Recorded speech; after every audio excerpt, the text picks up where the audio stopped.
নমস্কার, আমি শ্রী সুব্রত ভারতী।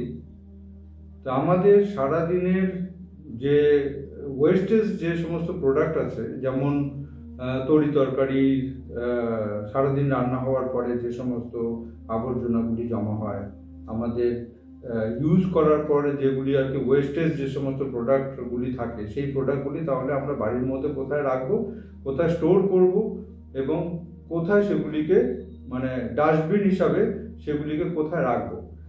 তো তার মধ্যে এই আমাদের বাস্তুতে তিনটে যে জোন আছে, তিনটে জোন হচ্ছে ভীষণভাবে নেগেটিভ জোন, যেই জোনগুলিকে আমরা এই ওয়েস্টেজ প্রোডাক্ট হিসাবে ব্যবহার করতে পারি। তার মধ্যে একটা জোন হলো সাউথ সাউথ ওয়েস্ট, তার মানে সাউথ ওয়েস্টের সাউদার্ন জোন, যে জোনটা হলো দক্ষিণের থেকে একটু বাঁদিকে হয়, ঠিক আছে, দক্ষিণ থেকে একটু বাঁদিকে, তার মানে হচ্ছে দক্ষিণ থেকে পশ্চিমের দিকে যাওয়ার পথে, দক্ষিণ থেকে পশ্চিমের দিকে যাওয়ার পথে দক্ষিণ থেকে একটু বাঁদিকে যে জোনটা, সেটা হচ্ছে সাউথ সাউথ ওয়েস্ট, ঠিক আছে। অর্থাৎ সাউথ এবং সাউথ ওয়েস্টের মিডলে যে জোনটা, সেটাকে বলা হয় সাউথ সাউথ ওয়েস্ট।